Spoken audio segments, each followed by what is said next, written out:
Back to सुबह सवेरे पाकिस्तान। हम वापस आ चुके हैं और नाज़रीन, वफाकी हुकूमत इस वक्त सियासी और मुआशी दोनों महाजों पर मुश्किलात में घिरी है। महंगाई से परेशान आवाम को रिलीफ देना इस वक्त हुकूमत के लिए सबसे बड़ा मसला है।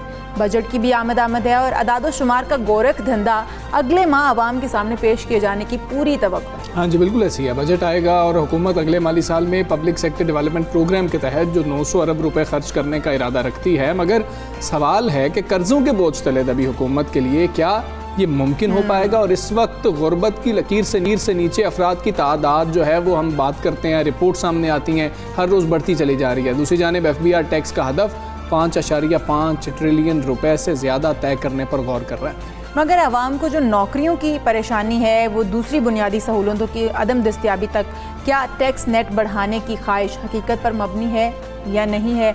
मतलब आप नौकरियां देखें, बेरोज़गारी देखें तो उसकी शरह जो है वो बढ़ती चली जा रही है। हमारा हर जो चौथा बंदा बेरोज़गार होकर बैठा हुआ है, जो कि हमें अदाद शुमार बता रहे हैं कि इस वक्त मुलाजमतें बहुत ही कम हो गई हैं, तो उसी वजह से गुर्बत भी बढ़ रही है।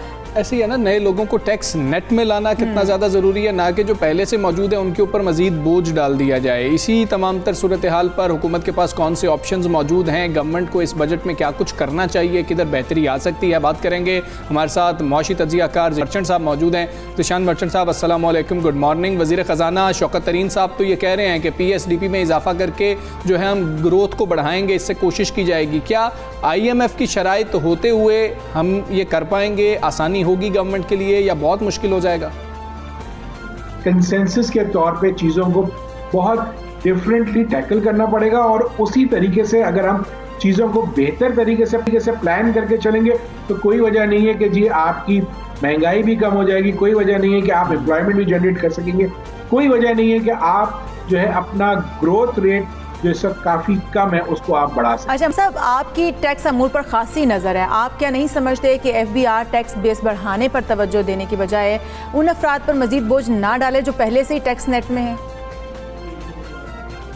देखिए, मैं आपको बड़ा इसकी सिंपल सी एग्जांपल देता हूँ। जितना आप टैक्स रेट बढ़ाते चले जाएंगे उतना टैक्स की चोरी ज़्यादा होती चली जाएगी। दुनिया में खुशी से कोई भी टैक्स नहीं देता, चाहे वो एक तरक्की याफ्ता मुल्क के लोग हों, चाहे एक तरक्की पजीर मुल्क जैसे पाकिस्तान है उसके लोगों, टैक्स खुशी से कोई नहीं देता। तो आपको करना क्या चाहिए कि आपको इतना टैक्स रखना चाहिए कि जितना किसी को देते हुए जेब पे भारी ना पड़े। ठीक है। क्यों? अब होता क्या है कि जब आप टैक्स रेट्स को बढ़ाते हैं, जैसे मैं आपको एग्जांपल दूं, इंपोर्ट पे क्या होता है कि 5.5% इनकम टैक्स लगता है, 17% सेल्स टैक्स लगता है, 3% एडिशनल टैक्स लगता है और फिर उसके बाद कस्टम ड्यूटी लगती है। तो ये जो टैक्सेस और ड्यूटीज हैं ये कुछ केसेस में 40 से 50% से ज्यादा बढ़ जाते हैं और वही चीज जो है स्मगल गुड्स की सूरत में आपको जो है उससे आधे कॉस्ट में पड़ती है।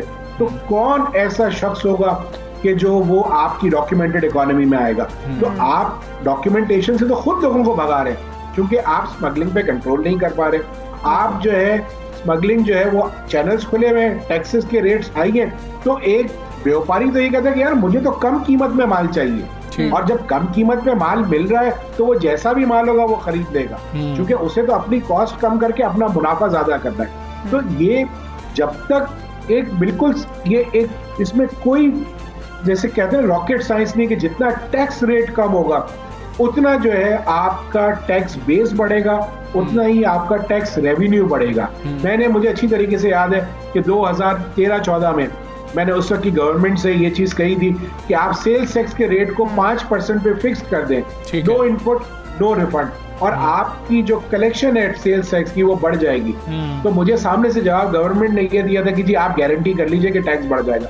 तो जी देखिए, बात ये कि जब तक आइडियाज को आप वर्किंग नहीं करेंगे तो आप एक ककून में बैठे रहेंगे, तो और वो उसके बाद कभी भी आप नहीं बन सकते। हम हमेशा से ये कहते हैं कि अगर केक का साइज इतना सा है तो शेयर सबका छोटा होगा, केक का साइज इतना बड़ा कर दीजिए सबका केक शेयर बड़ा हो जाएगा। तो इस वक्त जरूरत ये है कि गवर्नमेंट को चाहिए कि ना सिर्फ सेल्स टैक्स का रेट कम करे बल्कि इनकम टैक्स के रेट को भी कम करना पड़ेगा। इससे फौरी इफेक्ट क्या होगा? एक तो आपकी महंगाई कम हो जाएगी क्योंकि कॉस्ट रिलेटेड होती है इससे, क्योंकि ये टैक्सेस बिल्ड करके कंज्यूमर को पास ऑन कर दी जाती है। तो इससे सबसे पहले तो कॉस्ट कम होगी, कॉस्ट कम होने से जो है कीमतें कम हो जाएंगी और इन्फ्लेशन कम होगा। दूसरे तौर पे जगह पे इसका फ्लिप साइड पे टैक्स रेवेन्यू ज्यादा कलेक्ट होगा, क्योंकि जब टैक्स रेट कम होगा और स्मगलिंग वायबल नहीं रहेगी तो लोग ऑफिशियल चैनल से उसे मंगाना शुरू कर देंगे। तो मैं ये समझता हूँ कि ये चीज जो है गवर्नमेंट को सोचनी चाहिए। ये ऐसा नहीं है कि गवर्नमेंट को बताई नहीं, उसको गवर्नमेंट को मालूम नहीं है। मैं समझता हूँ कि ये स्टेप लेने से शायद गवर्नमेंट। ज़ीशान मर्चेंट साहब, हुकूमत के लिए फैसले करना इतना आसान भी नहीं है। एक तरफ हुकूमत को भारी कर्जों की वापसी का चैलेंज दरपेश है, तो दूसरी तरफ तरक्याती स्कीमों के लिए मजीद फंड्स रखने के दावे भी गवर्नमेंट की जानिब से किए जा रहे हैं। हुकूमत क्या करे ये दोनों चीज़ें एक साथ मुमकिन हो पाएँ? देखिए, दो तरीके के लोन्स पाकिस्तान ने ले रखे हैं, एक डोमेस्टिक लोन्स है और एक फॉरेन लोन्स है। डोमेस्टिक लोन ये जो पाकिस्तान ने अपने ही यहाँ यानी पाकिस्तान में ही लोन्स दिए, जैसे कमर्शियल बैंक से लोन लिया हुआ है या दूसरी बोरोइंग से। एक वो लोन है कि जिसको हम कहते हैं कि जो फॉरेन लोन्स हैं, कि जैसे हमने IMF से लिया हुआ है, वर्ल्ड बैंक से लिया हुआ है, एशियन डेवलपमेंट बैंक से लिया हुआ है, पेरिस क्लब से लिया हुआ है, बहुत सारी जगहों से लिए हुए। अब प्रॉब्लम ये है कि over the period of years ये लोन बहुत ज्यादा अक्यूमुलेट होते रहे हैं और अनफॉर्चुनेटली अब उसका जो इंटरेस्ट कॉस्ट है वो बहुत ज्यादा तेजी से बढ़ता चला जा रहा है। और उसी में जो एक बीच में बहुत बड़ा जंप आ गया था कि जब डॉलर जो है वो 150 से 168 रुपए पे चला गया था, तो उसमें जो आपका जो रीपेमेंट का जो शेड्यूल था वो सारा डिस्टर्ब हो गया था। अब आप देख रहे हैं कि कुछ अरसे से अल्हम्दुलिल्लाह डॉलर बतदरीज 168 से 153 पे गया, 152 पे आया और 153 से 155 के दरमियान अब वो रैली करता है, फिर वापस आ जाता है। मैं समझता हूँ कि एक तो इससे कुछ ना कुछ फर्क जरूर पड़ेगा। फिर इसी तरीके से पाकिस्तान को अब ये देखना है कि अब वो अपनी कॉस्ट को कैसे कम कर सकता है। देखिए, एक्सपेंसेस को गवर्नमेंट को कम करना जरूरी है।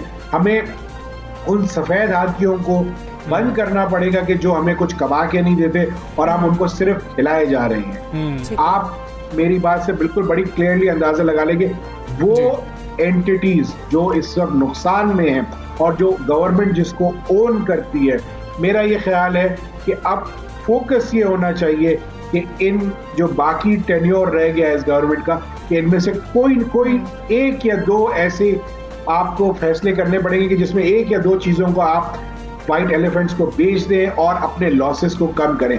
सिमिलरली आपको गवर्नमेंट को अपने खर्चे कम करने पड़ेंगे। मैं ये मानता हूं कि ये गवर्नमेंट में जैसे खुसूसी तौर पे इमरान खान साहब ने अपने खर्चों को बहुत कोशिश की है, पर्सनल खर्चों को उन्होंने बिल्कुल भी नहीं किया, लेकिन फिर भी अभी भी गुंजाइश है। उनको अपने कैबिनेट के साइज को फिर रीथिंक करना चाहिए, उसको रिड्यूस करना चाहिए, क्योंकि वो हमेशा से ये दावे करते आए हैं कि मैं जब आऊंगा, जब वो इलेक्ट नहीं हुए थे तो ये कहते थे कि मेरी कैबिनेट का साइज बहुत छोटा होगा।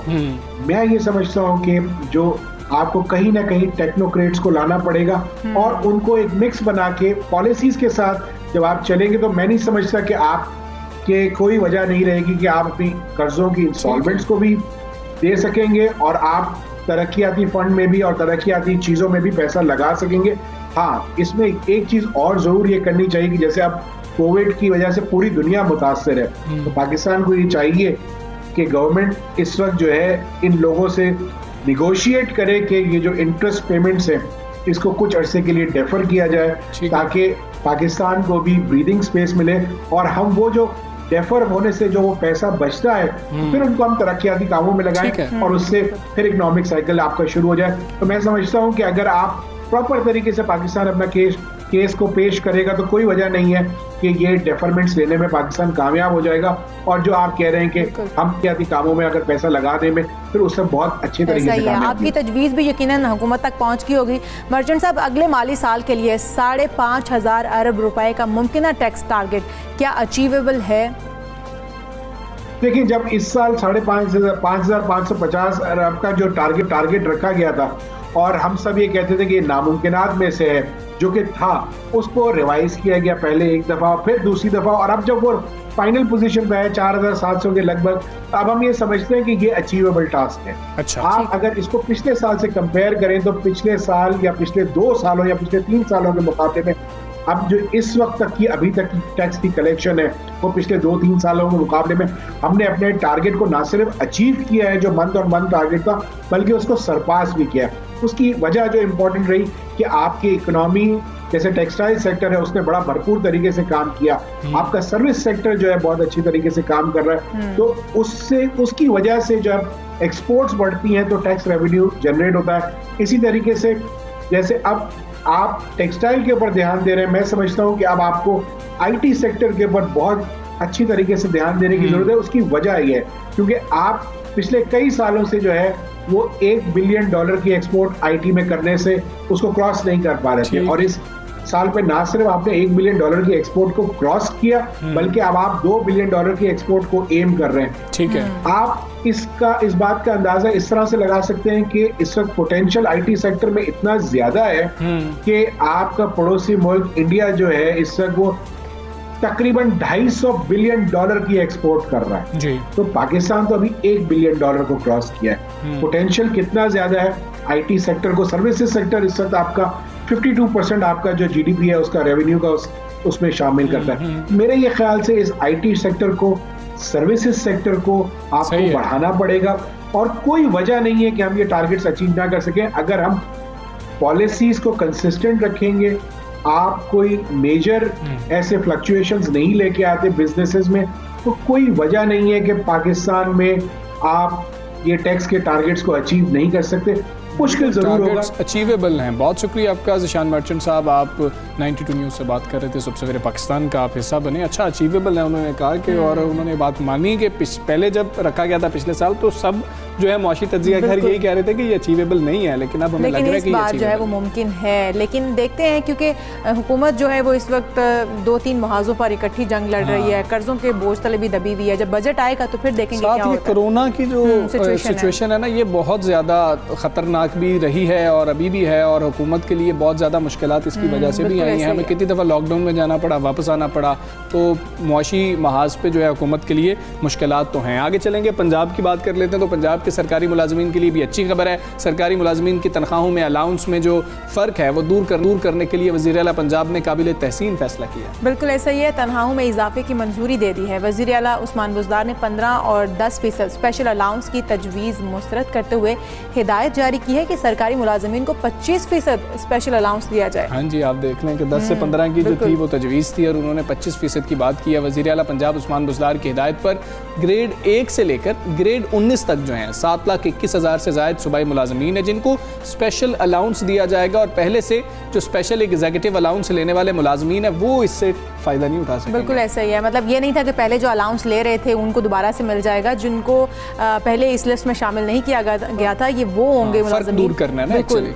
आइंदा जो माह जून है इसमें स्पेशल अलाउंस तनख्वाहों में शामिल कर दिया जाएगा, तो ये एक अच्छी बात है। वज़ीर आला की जानिब से जो जारी बयान है उसमें कहा गया कि सरकारी मुलाजिम हमारे दस्ते बाजू हैं और हमें इनका ख्याल खुद करना है। बिल्कुल ऐसे ही है। क्या फैसले पंजाब गवर्नमेंट करने जा रही है, बात करेंगे। तर्जुमान पंजाब मुसर्रत जमशेद चीमा साहिबा हमारे साथ मौजूद है। मुसर्रत साहिबा अस्सलाम वालेकुम, गुड मॉर्निंग। पंजाब हुकूमत का पहले ये बता दें, फैसला तो किया गया, वज़ीर आला साहब ने ट्वीट भी की इसके ऊपर, कौन से मुलाजमीन हैं जो इस इजाफी अलाउंस के मुस्तहिक होंगे, फ़ायदा क्या होगा इससे?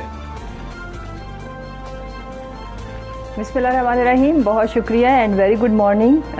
सबसे पहले तो देखें बढ़ती हुई महंगाई और जिस तरह से इन्फ्लेशन, तो इसको पेश नज़र रखते हुए और फिर सरकारी मुलाजमीन में एक जो इनकी तनख्वाहों में एक अदम मसावात भी थी, जिसके ऊपर प्राइम मिनिस्टर के विजन के मुताबिक सीएम साहब ने बड़ा अच्छा और बरवक्त फ़ैसला किया है। और ये एहसास रखना, आपको पता है कि इस महरूम तबके का कभी भी एहसास नहीं किया गया। तो जब हम वेलफेयर स्टेट की बात करते हैं, मदीना की रियासत की बात करते हैं, और हम अपने महरूम और गरीब तबके के लिए डिफरेंट किस्म के, आपको पता है एहसास प्रोग्राम की अम्ब्रेला के अंडर आपको पता है कि कोई 170 से भी ज़्यादा प्रोग्राम्स के ऊपर हम काम कर रहे हैं। और फिर अभी जो प्राइम मिनिस्टर ने एक नया इनिशिएटिव, नया तो नहीं है, इसके ऊपर बड़ी देर से काम हो रहा था, लोगों के सामने अब आया जब उसके समरात नजर आना शुरू हुए हैं। जैसे फूड सिक्योरिटी पाकिस्तान का सबसे बड़ा चैलेंज है, तो अब सरकारी मुलाजमीन भी उसी तबके में आते हैं कि जिनकी हर ज़रूरत का ख्याल रखना स्टेट की रियासत की जिम्मेदारी है। आप यकीन माने कि जब सीएम साहब को कोई 10 से 15% की रिकमेंडेशन दी गई, और याद रखें कि इस महरूम तबके का नुमाइंदा कोई भी नहीं होता, तो जो उनके राइट्स को सेफगार्ड करे या उनके लिए आवाज़ उठाए, तो बस ऐसे ही जब भी डिसीजन होता है बस हो जाता है। लेकिन सीएम साहब ने बिल्कुल जो प्राइम मिनिस्टर का विजन है उसके ऐन मुताबिक 25% जो है स्पेशल अलाउंस देने का वादा नहीं किया, उन्होंने ये कर दिया है। मुसर्रत साहिबा, मुलाजमीन तो ये कहते हैं कि हुकूमत ने एहतजाज के बाद तनख्वाहों में इजाफा किया, ऐसे मामलात में एहतजाज की नौबत ही क्यों आती है? इनिशिएटिव तो हो गया, अब शुरू भी हो जाएगा। नहीं, ऐसा नहीं है। देखें, याद रखें कि अगर सिर्फ उनको जस्ट एक क्या उसको कहते हैं कि आपको पता है कि टालने के लिए अगर डिसीजन होती तो फिर 10 से 15% की रिकमेंडेशन थी, लेकिन जो सीएम साहब ने, जो हमारी गवर्नमेंट ने डिसीजन करा है वो 25% का किया है।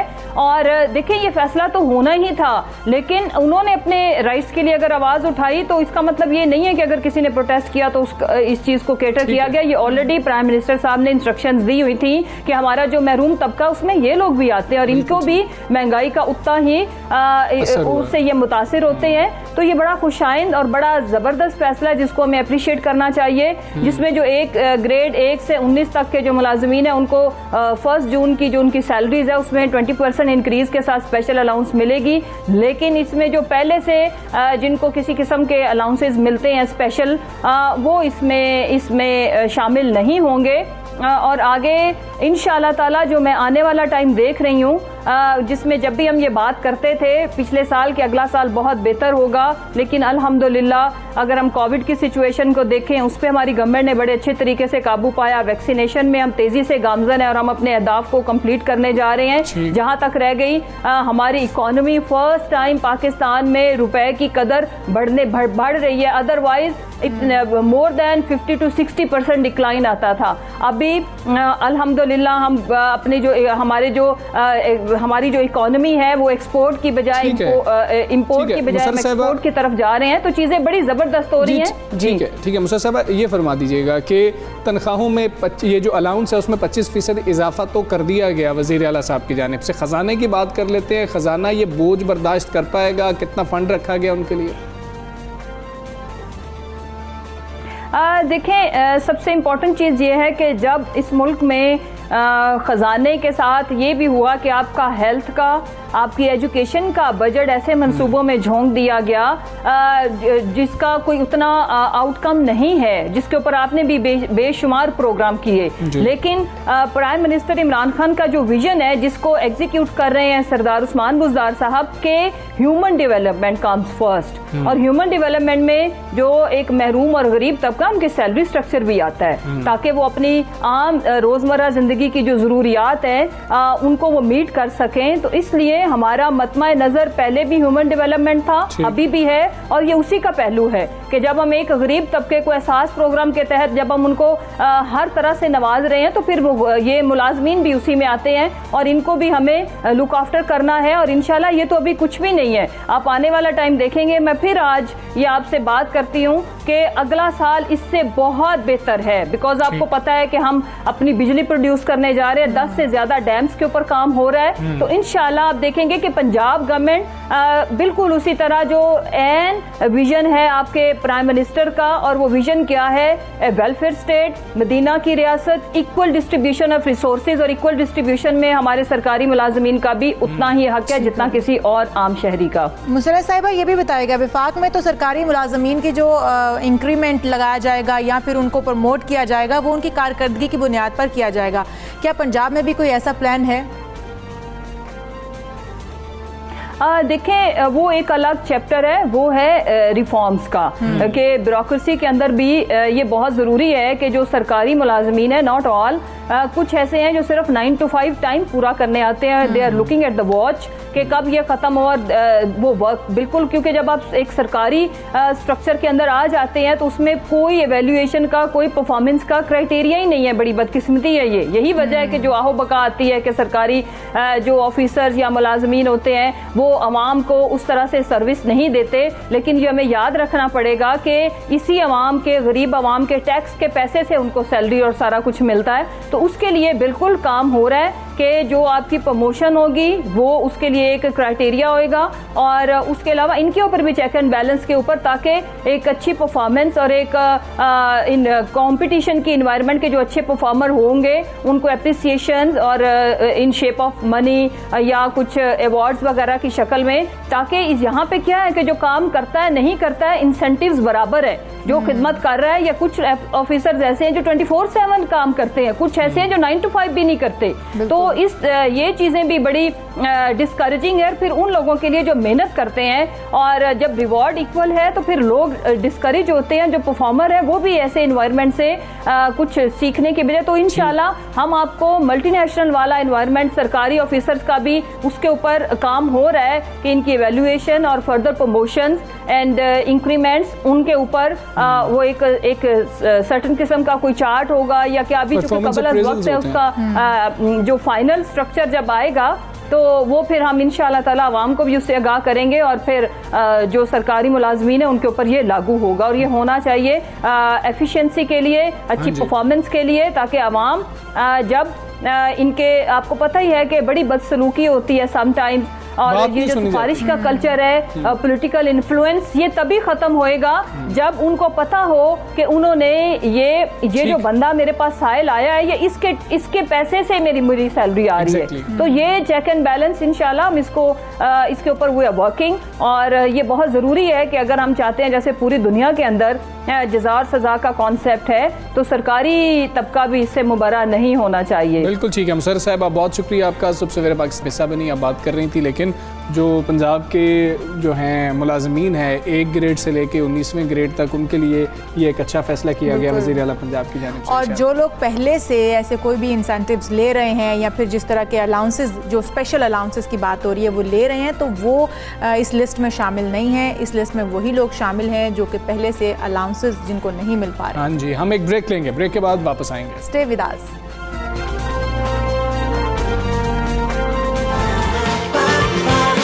सुबह सवेरे पाकिस्तान।